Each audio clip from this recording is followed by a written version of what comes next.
What's going on, ladies and gentlemen? It's the Crypto Crow. Today I'm going to be talking about something that has been puzzling to me for quite some time now. I really haven't dove very deep into this because it's one of those things that I feel like crypto as it is already confusing for many, difficult to adopt for most. And so, I never really dove too deep in the overall DeFi or decentralized finance space within cryptocurrency. And this video is actually sponsored by Kava. And so I've been putting this off because I'm just reading. I've been reading and learning because I wanted to make sure that the video wasn't misleading in any way, and it wasn't completely ignorant in any way either. And so basically, this is going to be a segmented video. I'm going to try and keep it fairly brief, but overall, I want to try and educate you a bit more about what DeFi is. If you're looking at the graph or the little chart, whatever you want to call this is basically breaking down the four primary, I guess you could say, verticals within the DeFinance structure or industry. Number one is open lending protocols. This is basically like Kava or others. There are others out there where basically you can use your cryptocurrency for collateral. You can borrow crypto, right? Ultimately borrowing money and then using cryptocurrencies or other or fiat or whatever as currency or collateral. So you're basically either borrowing money, that transaction is also then being supplied by somebody else who's earning interest on the crypto that they are basically staking or providing to ultimately give to you, right? So it's a pretty solid user base, and there are a lot of competitors out there, but some of these guys are doing some really interesting things, and that's one of the reasons why I've accepted this video, to be frank. Another part of this are stable coins, whether they're pegged to cryptocurrencies, pegged to gold, pegged to other assets, but stable coins are a big deal in the DeFi space for obvious reasons. Another one are exchanges and open marketplaces, things like the DEX or the IDEX, a decentralized exchange whereby it's more of a peer-to-peer structure than a centralized platform by which people are trading and swapping and doing different things with their cryptocurrencies. And then finally is the issuance or investment management type of platforms. Things like Polymorph or oh my gosh, why is their name slipping me? Polymath. Jeez, oh peace. Polymath is one. Was it Tezo, I think, or T0 is another one. These are basically companies that try to establish security tokens for like IPOs or initial public or IPO is not the term. STO. I am so mixed up today. I'm telling you, I've been reading so many different things and my mind is skewed. But like STO, security token offerings, rather than like an ICO, which is an initial coin offering, you've got these STOs that are basically companies that are launching legitimate security tokens that are registered. They're not open for the general public for investments and things of that nature, and they're tracked as such. And they're typically there's a lot of effort and resources into compliance and regulation and things of that nature. So, overall, that's kind of the basis for what DeFi or decentralized finance ultimately is. You've got open lending protocols, stable coins, exchanges and open marketplaces, and issuance. So in the next segment, we're going to start diving a little bit into some examples of this, and we're going to move forward. So one of the primary blockchains that's been utilized up to this point, up till recently, for DeFi projects and platforms has been Ethereum. The ERC20 blockchain, I think there's ERC22, there's even an ERC like 270 or something. I don't remember what that one is. I don't think it's widely used, but I think it is used by some. And, we've seen a lot of issues stemming from DeFinance on Ethereum, scalability being a big issue. Security of the smart contracts has been a big issue. And there have ultimately been quite a few different problems associated with DeFi projects on Ethereum. And while a lot of people are out there toting Ethereum as like this is going to be its big institutional savior in terms of, what draws in the mass use during the next bull market or in the next bull market, there are competitors out there that are looking to capitalize on some of those weaknesses. Now, when you're talking about primary blockchains used for specific purposes, some blockchains are better for things than others. And so I've known about this one for a while. This is Cosmos. And I've known about it for a while, but I've never really looked that deeply into it. To be real honest, I haven't. I've read some comments, hey, check out Cosmos, check this out, check that out. And now, after looking into it, legitimately looking into it, I'm really digging what I'm seeing. Now, here's the thing. I don't like reading this stuff, and I'm going through it. And even though I'm not a developer, I've actually been looking through some of the documentation for the SDK. But let's touch on this a little bit in terms of what we're going to go into. So Cosmos solves today's hardest blockchain problems. Scalability, obviously being one of the biggest ones. Proof of work protocols are slow, expensive, unscalable, and environmentally harmful. Ultimately, everything that Ethereum is. They're basically targeting Ethereum. Tendermint BFT fixes this. Tendermint BFT is a Byzantine fault-tolerant consensus engine that powers Cosmos proof of stake. So basically, Cosmos is already a proof of stake coin, so you're able to ultimately mine just by owning them and staking them. And their system ultimately resolves a lot of issues associated with scalability and things of that nature. Usability. Blockchain applications are complex and difficult to understand for developers. Cosmos SDK fixes this. Cosmos SDK is a modular framework for building interoperable application-specific blockchains, which is one of the reasons why I'm even looking into it a little bit. I'm not really a developer. I'm certainly not a programmer. But with modular functionality and development SDKs, you can ultimately kind of drag and drop in some sense, the different elements that are important to whatever the functionality needs to be in your application. So a modular SDK framework ultimately says, okay, I want this function. I'm going to pull this. It's already created in this module. And drag it in and then create my blockchain system or my platform from there.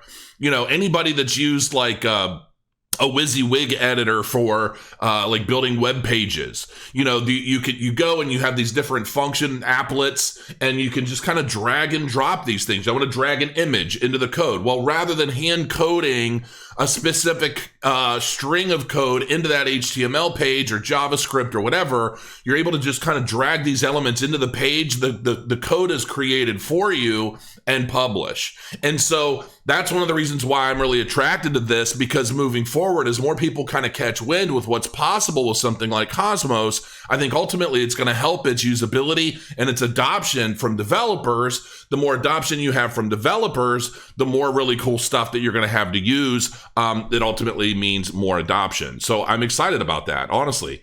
Interoperability. This is the big one. Blockchain economies are siloed and cannot transfer assets between each other. IBC protocol fixes this. Inter-blockchain communication, or IBC, not to be confused with IBS, is a TCP/IP-like messaging protocol for blockchains. And then they have a developers portal. Launch your application-specific blockchain today. Now, here's recent news. Cosmos-based interoperable DeFi project launches on mainnet with BNB collateral. So this is Kava. Now, I'm going to read some of this, but ultimately what this is you're basically able to use your BNB as collateral for loans, and you're able to earn interest on them. You're able to do a lot of different things. And here's the thing. And we're going to dive into Kava. Obviously, that's what this video is about. I just kind of wanted to lay some of the framework so that you understand kind of why this could be really important for DeFi moving forward. The Kava decentralized finance project has launched on the Cosmos blockchain, giving users the ability to put BNB for collateral to receive its stablecoin USDX. The Kava decentralized finance protocol officially launched on Cosmos Atom mainnet with an initial onboarding of Binance Coin as a collateral form. Kava works in a similar way to Maker DAO, allowing users to deposit crypto assets and borrow Kava's stablecoin, USDX. The project focuses on providing interoperability to DeFi and promises to onboard collateral from other chains, including Bitcoin and Ethereum. Ultimately, when you're talking about like a DeFi project on a Ethereum blockchain, you're very limited. There's no interoperability there. There's nothing. You can't say, well, I'm going to launch this DeFi application for collateralized loans, and I want to accept this token instead of Ethereum. I want to accept Bitcoin instead of Ethereum, or Cardano instead of Ethereum, or whatever. But the beauty of what they're doing on Cosmos is that its interchain operability is going to enable them to ultimately really open. The sky's the limit. These guys can say, you know what, we're going to offer deals using, pick something, Cardano. I don't know. I mean, anything out there on the blockchain, for the most part, they're going to be able to use as collateral and issue loans and generate interest for its users. The initial collateral form is Binance token, basically, which gives Binance tokens a DeFi use case. It is no secret that the exchange sought to introduce its token to DeFi, previously being involved with EOS-based Equilibrium. Kava was incubated by the Binance Launchpad, which likely weighted in on the decision to only accept BNB at launch. The CEO of Binance, Changpeng Zhao, noted that Kava is creating another use case for BNB, which brings additional value for BNB users. Isn't that special? Interoperable, but not yet composable. The Kava project is the first of its kind to be launched on Cosmos, a project placing heavy emphasis on interoperability with other blockchains. So, and there's a lot to this. There's a lot more going on with this stuff. I highly encourage you to check it out. Now, if we're looking at Cosmos, in terms of growth, obviously with Bitcoin, having a huge pullback today, which I'm not even really going to cover right now. But with them having a huge pullback today, this is pretty big. I mean, they're down 8.77%, up still 14% over the month. But they've got some recovery to do.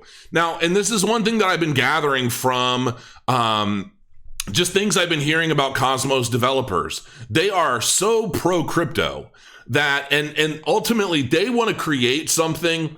So here's the thing.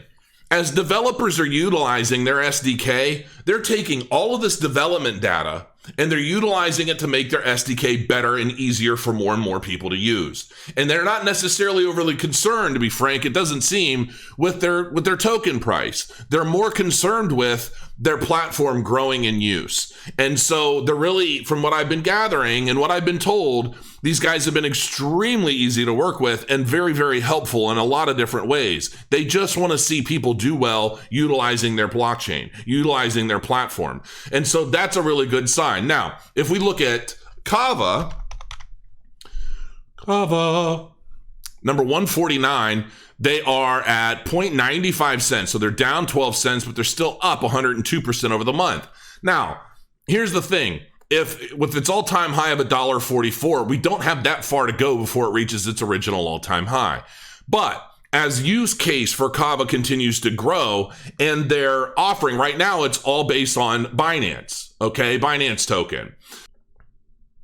Okay, so basically to kind of get into a little bit about what's happening with Kava right now, kind of this big promotion that they're doing. This was posted 9 days ago on the Kava Reddit.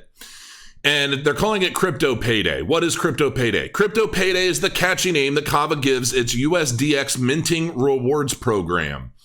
Every Wednesday, 74,000 Kava tokens, ultimately currently worth almost $1 right now, will be distributed amongst users within the Kava rewards pool. How does somebody qualify for Crypto Payday? In order to get into the Kava rewards pool, a user must successfully use Kava's DeFi lending platform to mint USDX. All minters will go into that week's Kava rewards pool. So by basically taking advantage of this and minting more of their, here we go. As of June 1st, 74,000 Kava tokens are worth approximately $67,000. Since this entire amount will be distributed across the Kava rewards pool, the amount that each person receives will depend on the amount of mentors in that week's pool. So obviously earlier adopters, people, the more people that participate long term, the less each person's going to get within that pool. But starting off, like now is a good time for people to get involved because they're likely going to get the best rewards during this campaign. The amount of BNB that person had collateralized in order to mint their USDX, and the amount of a user's collateralization rate in comparison to other minters in the pool. So basically, the more USDX one mints, the more Kava tokens they will receive. And so it looks like right now, the first crypto payday is scheduled for Wednesday, June 24th. So there's like 13 days. In 13 days will be the first big payout, then July 1st, June 23rd, and that will be it. So the final crypto payday will be on June 23rd, 2021. So yeah, this is basically going to be ongoing for a year. So look, I would suggest you go check it out. Check out the Reddit, the Kava DeFi for Crypto Reddit. There's so much stuff here, folks. The Oracle service. Kava is partnered with Chainlink to bring Oracle services to the entire Cosmos ecosystem. The Kava blockchain has all the same benefits of Cosmos, but with the added utility provided by stablecoins and DeFi lending. Kava is partnered with some of the top projects within the crypto space, including Binance, Chainlink, and Ripple. I mean, there's so much stuff going on with this platform. It's too difficult to put all of this stuff into a 15-minute video. I'm already going to have to edit some of this stuff out. So look, check it out. Get involved. If you're holding a lot of BNB tokens, you want a chance to generate some more value out of them, this might be a really good opportunity for you to do that while the going is good early on during this annual campaign or this first year of this campaign. So on that note, guys, thanks for joining me. Enjoy your Kava. I'm going to go make a hot cup of some myself.